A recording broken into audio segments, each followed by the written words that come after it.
Bismillah. Assalamualaikum warahmatullahi wabarakatuh. Alhamdulillahi hamdan katsiran thayyiban mubarakan fihi wa usalli wa usallimu ala al-mab'uuts rahmatan lil 'alamin nabiyyina Muhammadin wa ala alihi wa sahbihi ajma'in amma ba'd. Segala puji hanya milik Allah Subhanahu wa taala yang dengan segala kenikmatannya kita berjumpa kembali di majelis yang mulia ini membahas ciri Nabi kita yang mulia Muhammad sallallahu alaihi wasallam. Melanjutkan dari pembahasan terakhir kita yaitu berkenaan dengan mizah, ya. Bagaimana candanya Nabi sallallahu alaihi wasallam bersama dengan para sahabatnya. Sudah banyak yang kita bahas mengenai ini. Jadi intinya kalau kita mengingat kembali bahwasanya Nabi sallallahu alaihi wasallam bukanlah orang yang kaku. Ya. Beliau bukan orang yang kaku, Islam itu kaku. Islam tidak menunjukkan ya seperti itu. Justru Nabi sallallahu alaihi wasallam memposisikan diri beliau sesuai dengan kondisinya. Sesuai dengan kondisi. Ada tempatnya beliau di mana harus bersikap tegas, ya, keras. Ada di mana tempat, waktu, keadaan yang membuat beliau harus bersikap lembut, bersikap lemah lembut, bersikap sebagaimana orang lain, ya. Ada bercandanya, ada santainya. Beliau ketika bersama para sahabat juga dia bercanda. Ada waktu santainya untuk itu. Tapi ingat, yang beliau lakukan semuanya adalah ketika berkenaan dengan candaan, jokes yang dilontarkan itu tidak terkeluar dari mulut beliau kecuali kebenaran itu. Ya, jadi kita boleh bercanda, ya, tapi candaan yang kita keluarkan adalah candaan yang memang hak, memang itu suatu kebenaran, ya, bukan kedustaan. Sebagaimana kalau sebagai contoh aja dari yang pekan lalu, yaitu beliau bercanda, ya istilahnya ingin menyatakan sesuatu tapi dengan lewat candaan, yaitu di mana ada wanita ya udah tua renta minta untuk masuk surga, lalu dikatakan sama beliau orang tua renta itu nggak masuk surga gitu. Ya, dan itu hak, itu benar. Karena yang masuk surga itu adalah orang-orang yang usianya sama. Ya, nanti dibuat dengan jasad yang baru, untuk fisik yang baru, yang lebih sempurna dari yang sekarang, lebih bagus daripada yang sekarang, dan usianya adalah 33 tahun. Ya, berusia nanti semuanya sama, 33 tahun. Jadi yang tua renta nggak ada di dalam surga. Ya. Nah, ini maksud dari Nabi SAW seperti itu. Jadi kalau bercanda, ya bercanda yang benar, yang hak. Baik. Kemudian juga kita bahas berkenaan dengan bagaimana beliau lemah lembut bercanda juga dengan anak kecil, ya, bercanda. Ini tidak masalah. Ya, makanya padahal jaraknya beliau, ya, padahal jarak beliau adalah sangat jauh dari anak-anak. Ya, beliau kan usianya sekitar pada saat itu mungkin sudah 50-60 tahun. Tapi beliau masih bercanda, mengajak bercanda, ya,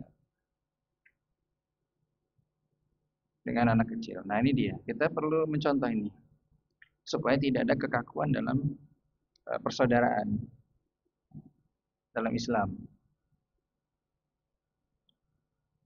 Baik. Nah, yang berikutnya adalah mengenai ciri atau ya bagaimana Nabi SAW itu seorang yang pemberani.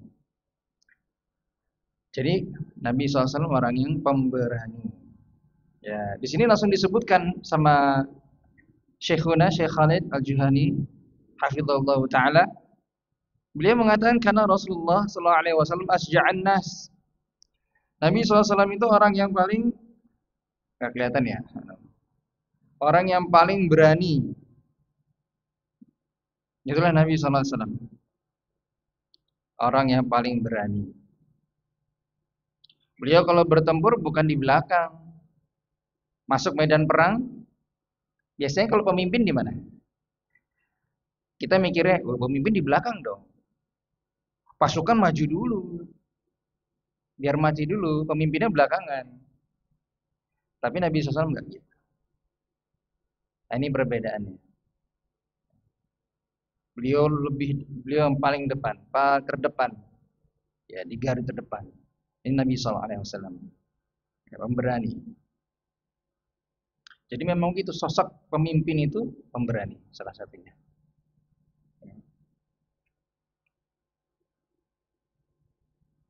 Kemudian disampaikan di sini yang berikutnya. Ini menarik, ini kisah menarik. Ya.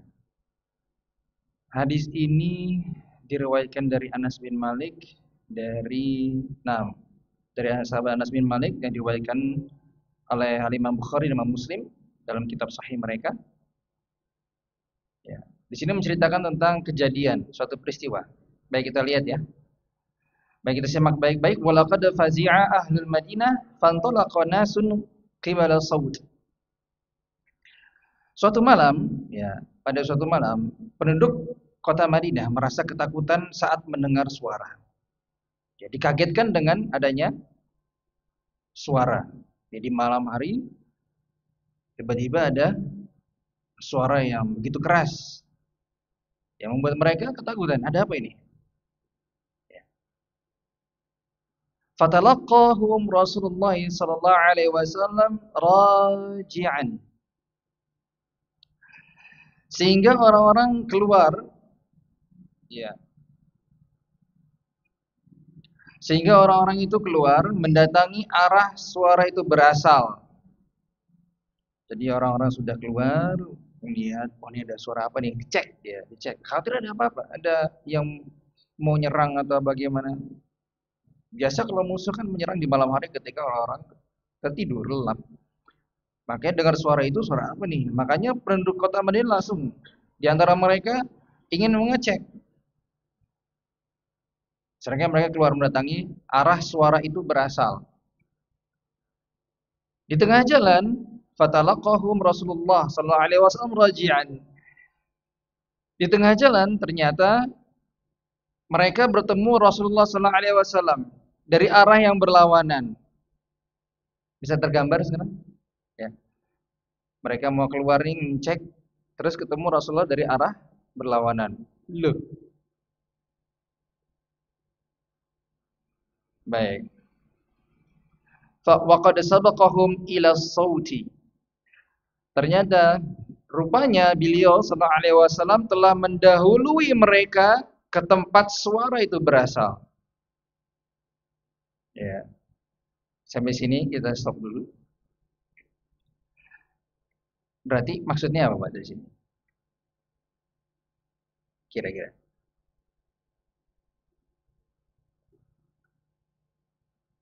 Ah, lebih dulu. Jadi betul lah. Jadi Nabi sallallahu alaihi wasallam ternyata ketika baru terdengar suara, beliau langsung orang pertama keluar.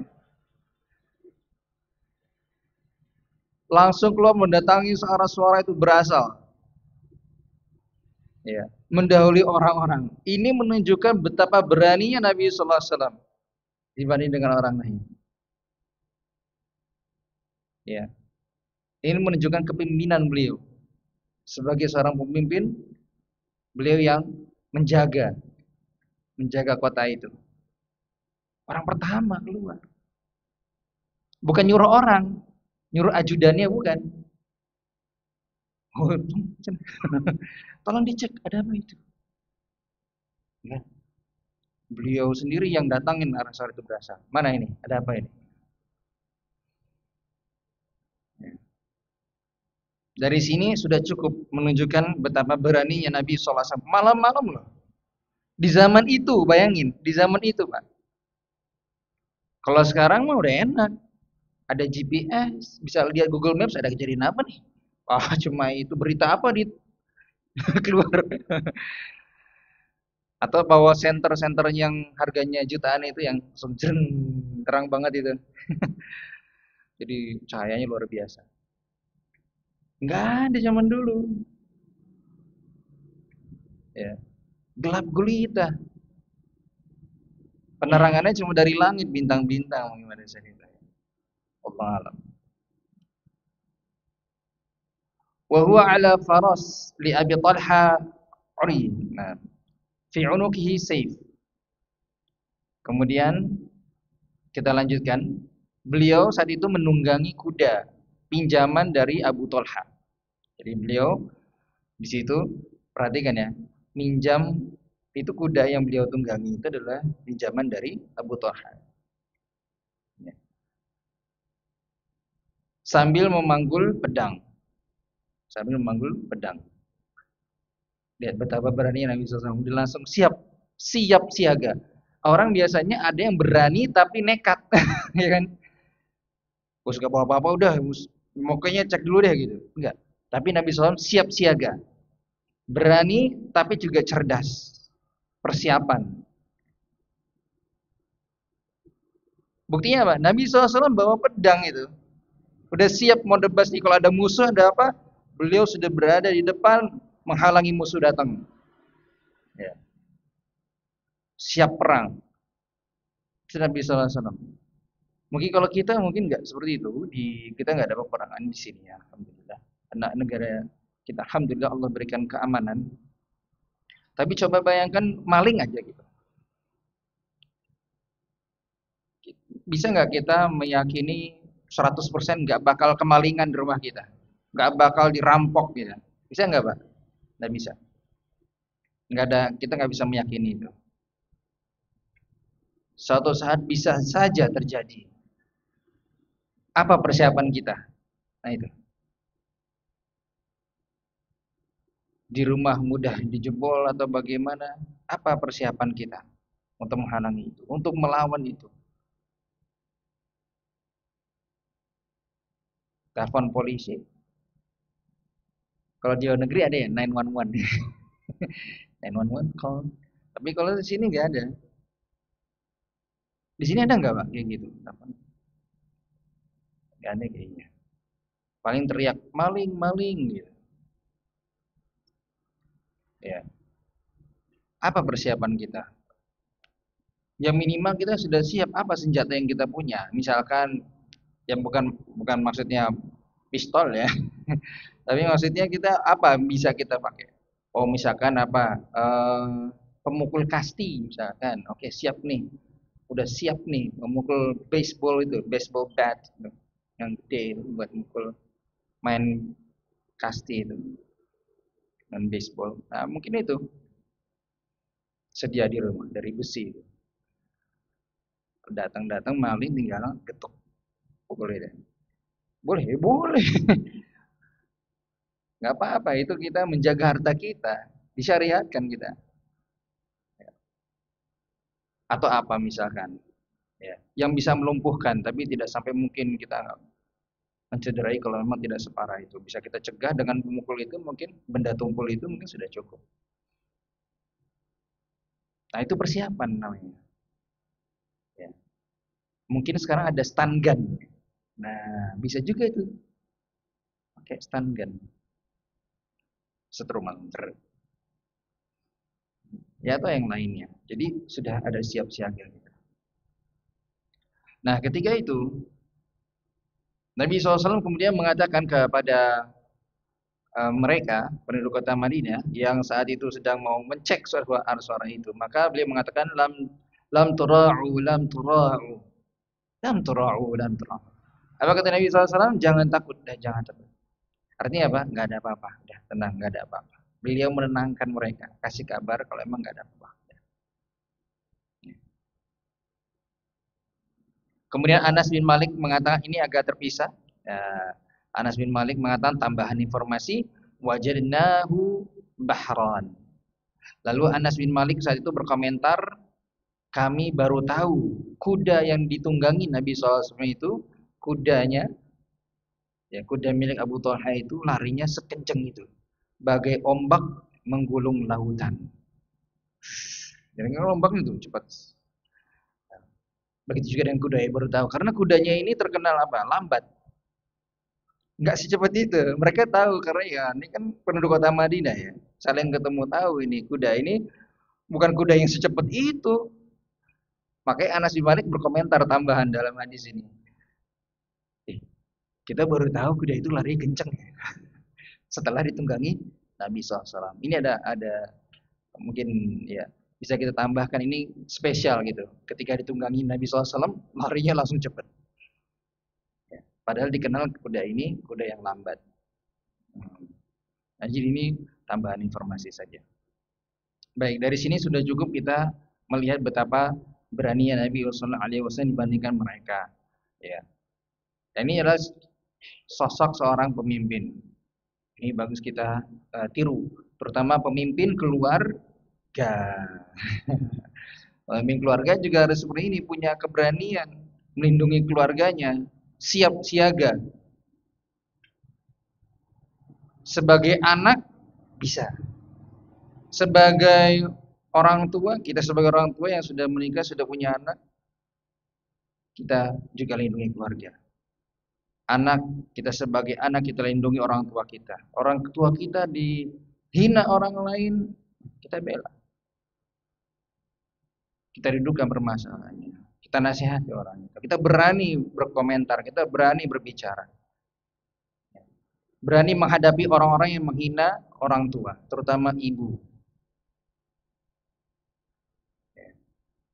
Makanya amat sangat buruk ketika ada zaman sekarang itu anak-anak yang bercandanya membawa nama orang tua.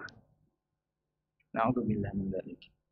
Mereka bercanda tapi bawa nama-nama orang tua mereka. Ini buruk sekali. Maka dari itu ini perlu dicegah yang seperti ini. Karena kita itu ada harga kehormatan orang tua. Tidak boleh dijadikan sebagai bahan candaan.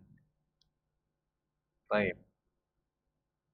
Sebagai suami, sebagai kepala keluarga sendiri, ada anaknya, dilindungi. Ya. Kalau ada yang mau menyakiti keluarga kita, kita lindungi. Nah, ini dia. Jadi menunjukkan betapa perlu kita contoh dari sosok Nabi Sallallahu Alaihi Wasallam, yaitu keberanian beliau. Baik. Yang berikutnya,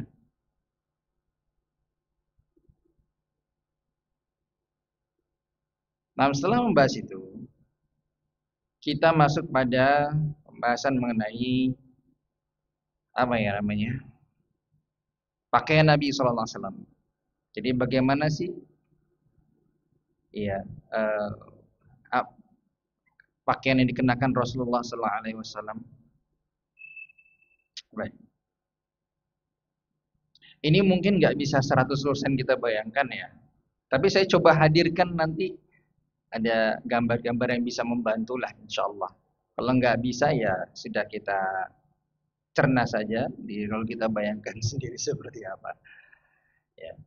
Tapi intinya itulah informasi yang sudah tersampaikan ya seperti itu. Baik, kita coba yang pertama, kana ahabbu thiyab ilaihi sallallahu alaihi wasallam al-qamis. Ini adalah pakaian yang paling disukai Nabi sallallahu alaihi wasallam. Pakaian yang paling disukai adalah gamis. Gamis. Sekarang ada yang pakai gamis enggak? Saya juga enggak pakai gamis. Nah, baik, saya kasih contoh. Nah, ini saya sudah siap. Nah, ini dia. Ini gamis yang dimaksud ya. Nah,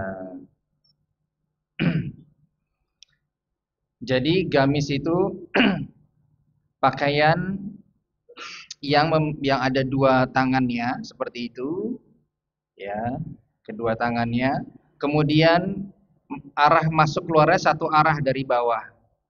Dan cuma ada di atas satu celah untuk leher kerahnya. Ini namanya gamis. Ya, gamis. Gamis yang disukai Nabi Sallallahu Alaihi Wasallam. Jadi Nabi SAW senang pakai ini. Kenapa? Karena yang pertama mudah dikenakan. Simple. Seret dari atas. Set. Melepasinnya juga mudah. Cepat. Angkat. Set. Selesai. Praktis. Ya. Kalau kita suka mie instan kan yang praktis-praktis, nah kita juga gini, kayaknya praktis-praktis.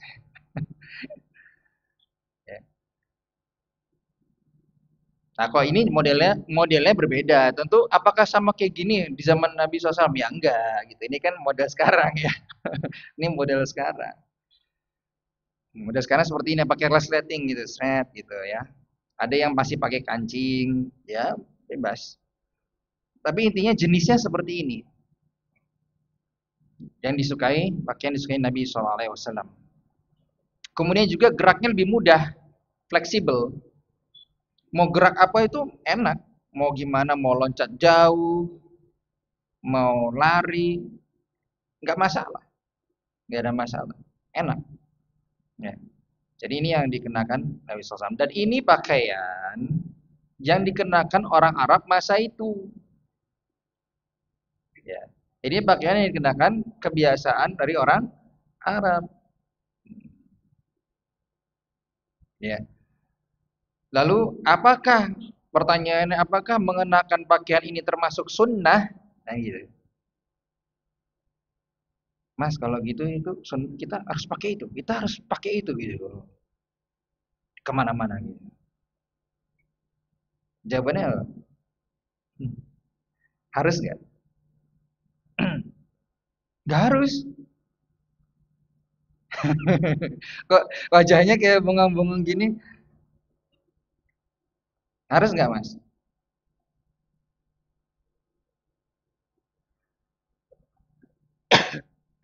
Yang dicontohkan Nabi sunnah. Baik. Ada lagi? Berarti harus mengenakan ini. Harus apa enggak? Hah? Gimana Pak? Harus apa enggak? Oh ini beda madzhab nih. Enggak. Mas yang dibilang mau berpendapat? Monggo loh, bebas berpendapat mas. Enggak apa-apa.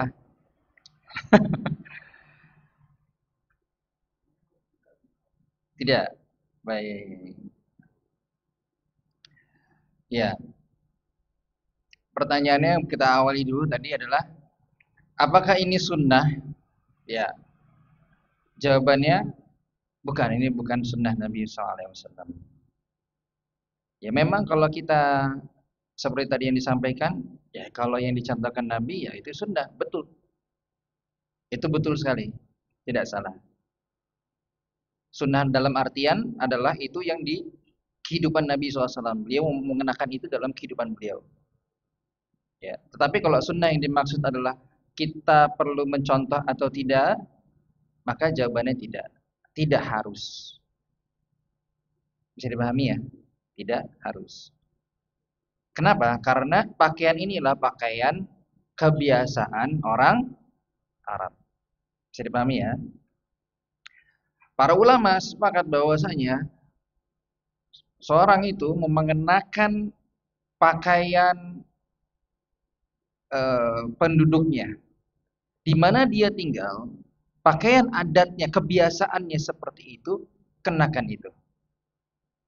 Contoh di sini kita di Jawa di Indonesia terkenal dengan apa namanya? Apa namanya? Sojan, surjan. Apa itu, Pak? Oh, baju Jawa. Bukan, di sini maksudnya saya kebiasaan kita kalau orang muslim itu apa? Koko dan sarung. Koko sarung. Ya itu kita kenakan gitu. Boleh nggak yang berbeda? Ya boleh, selama itu bukan tampil berbeda dari yang lain. Sekarang pertanyaan saya, kalau kita pakai kenakan pakaian adat Cina misalkan, yang gitu, yang warnanya merah itu, yang kira-kira asing nggak Pak di sini? Asing. Aneh ya pakai itu setiap hari. Aneh. Itu jangan dipakai. Seperti itu maksudnya. Ya. Itu namanya pakaian syuhrah. Jadi jarang Nabi SAW untuk orang memakai pakaian syuhrah, pakaian yang merasa untuk tampil berbeda dari yang lain. Itu tidak diperbolehkan. Ya. Sekarang pertanyaannya, baik kalau gitu gamis ini gimana ini? Tampil beda nggak? Atau syuhroh, kita pakai istilah syuhroh ya. Syuhroh. Apakah ini pakaian syuhroh sekarang ini di Indonesia? Sebenarnya sudah nggak betul, Pak. Sahih. Pakaian ini sudah tidak menjadi asing lagi di tengah kita. Para kiai pakai ini, ya. Dari zaman dulu pakai ini. Zaman dulu, ya. Sudah lama sekali Nusantara ini banyak kiai-kiai mengenakan jubah atau gamis di sini ya. Nama lainnya jubah, biasanya kalau kita kenal sebut ini juga jubah. Sudah nggak asing lagi. Sehingga boleh pakai gamis atau jubah ini bagi laki-laki. Silakan monggo. Nah, tapi tolong ini bukan sunnah, bukan sunnah Nabi Shallallahu Alaihi Wasallam. Ya. Namun kalau ada orang, ya, di antara kita misalkan ingin mengenakan ini, lalu niatnya untuk mengikuti, nah, niatnya mengikuti tuntunan Nabi Sallallahu Alaihi Wasallam, mengikuti kebiasaan Rasulullah Sallallahu Alaihi Wasallam, maka insya Allah ada pahalanya, gitu mas. Nah, yaitu nilai plus. Baik. Makanya saya waktu dulu itu pernah ditanya pertanyaan yang menarik sebenarnya. Mana yang paling baik? Akhlak seorang muslim itu akhlaknya baik tapi berpakaian koko, peci dan sarung,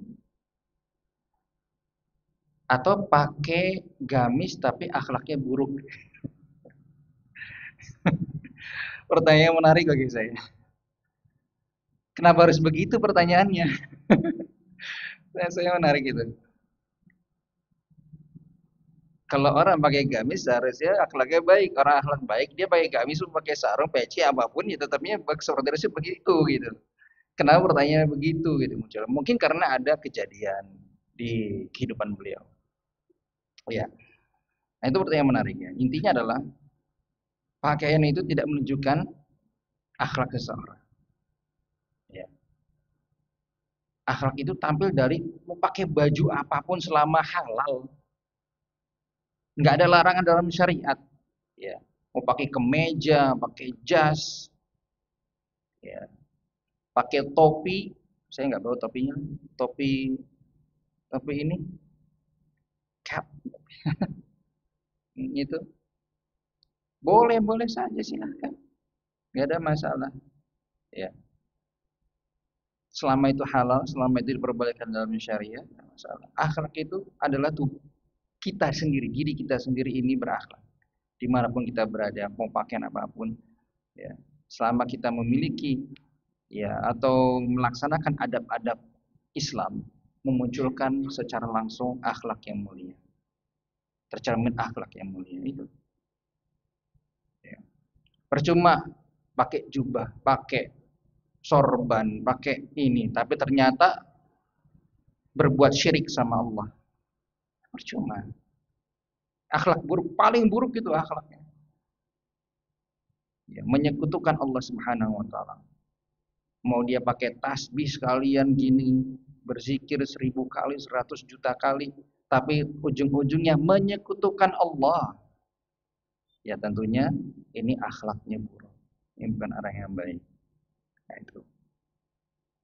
Tapi ini saya tidak menampilkan merek ya harus beli ini ya. Jangan dilihat. Ini saya nggak bisa motongnya nanti. Jadi gini aja. Baik. Kemudian kita lanjutkan.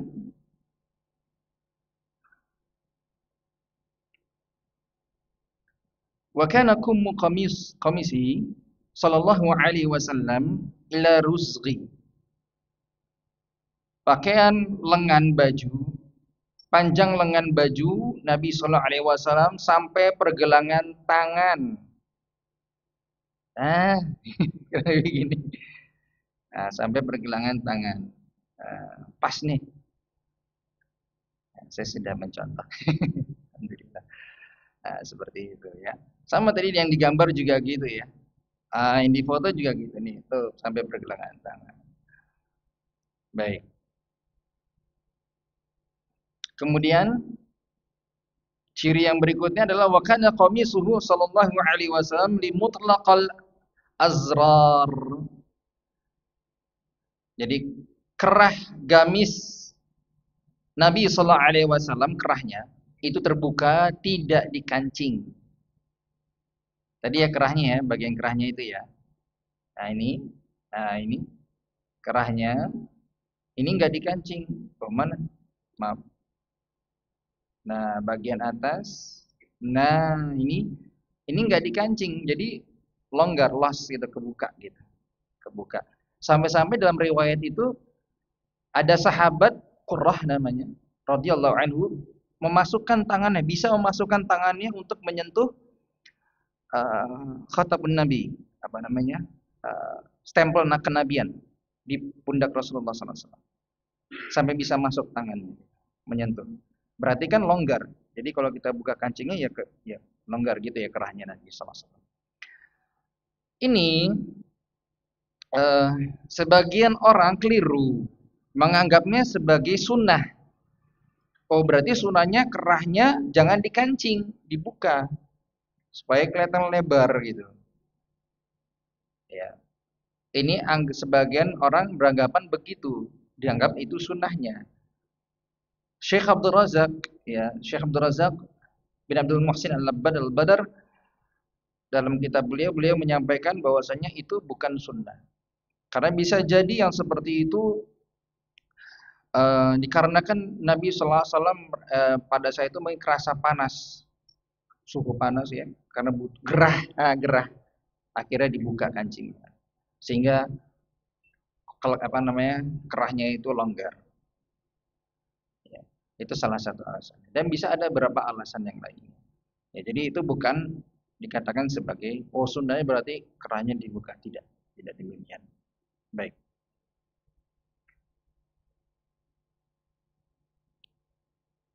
Kemudian berikutnya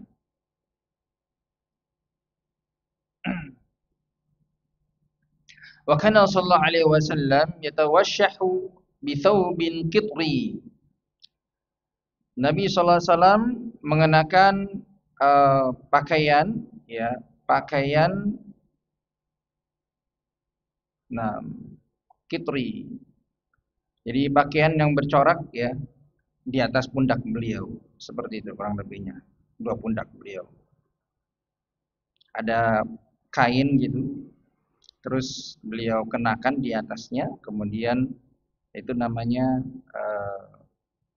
lalu bercorak, itu namanya kitrinya. Ini dia. Naun minasyab humrah walahu khutut. Ya, fiha kusyuna. Jadi beliau mengenakan pakaian ada warna merah, bercorak warna merah. Jadi apa ya? Garis ya gitu ya, garis. Bergaris khutut, ada garis-garis berwarna merah. Jadi pakaian beliau kenakan taruh di atas pundak beliau, kemudian bergaris merah. Saya nggak punya gambarnya, jadi bayangkan saja sendiri. Kalau ini nggak apa-apa dibayangkan ya, ini kan pakaian. Kemudian yang berikutnya, walabisa sallallahu alaihi wasallam fi ghazwati Uhud dir'aini. Nabi sallallahu alaihi wasallam mengenakan dua baju perang pada saat perang Uhud. Luar biasa. Enggak satu, dua. Double. Ya. Jadi Nabi sallallahu alaihi wasallam tuh enggak asal-asalan gitu. Perang tawakal asal tawakal aja gitu. Maju. Enggak. Tawakal itu bukan begitu. Tapi ada usaha dulu. Mencegah supaya dari apa? Sayatan pedang-pedang. Bagaimana caranya? Pakai baju perang. Ya. Dan kurang lebihnya ini yang saya dapatkan. Kurang lebihnya, jawab tolong ini jangan berarti pakai itu enggak. Kurang lebihnya seperti ini gambarannya. Nah, ya. Pada zaman itu kurang lebih seperti ini. Nah, kita bisa lihat bagaimana ya apa namanya, tertutupi. Ini semua dari besi ya. Jadi luar biasa berat ya mungkin bebannya. Untuk bergerak aja mungkin berat. Ya, jadi ini yang dikenakan kurang lebih ya sama para Rasulullah dan para sahabatnya ketika perang. Dan beliau double ketika itu ketika perang Uhud. Ketika perang Uhud. Wa kana sallallahu alaihi wasallam yad'u fil harbi ala ra'sihi mighfara. Nabi sallallahu alaihi wasallam mengenakan topi besi ketika perang. Pakai topi besinya juga beliau. Jadi enggak badannya aja yang dilindungi tapi pakai helmnya juga gitu, dari besi. Sebagai gambarannya ya kurang lebih kayak gitu tuh. Ini saya nemu ternyata ada buku ensiklopedia perang Rasulullah. Ya ini mungkin buku yang bagus juga, menarik ya. Kurang lebih mungkin seperti itu. Tapi ini Allah alam dari abad keberapa. Tapi kurang lebih seperti itulah. Gambarannya ada sedikit kita bisa membayangkan. Sehingga itulah ya Nabi SAW meskipun beliau seorang Rasul, tetap bagaimanapun juga ya beliau berusaha melindungi kepala, melindungi anggota tubuhnya dari sayatan pedang ya dan lain sebagainya. Inilah beberapa ya dari ciri pakaian Nabi sallallahu alaihi wasallam. Baik, mungkin kita cukupkan pas ya sampai di sini. Baik. Kalau nanti ada pertanyaan maka bisa ditanyakan selepas adzan. Baik, demikian. Sallallahu Muhammadin wa ala alihi wasallam. Subhanakallahumma wa bihamdika asyhadu an la ilaha illa anta astaghfiruka wa atubu ilaik. Wassalamualaikum warahmatullahi wabarakatuh.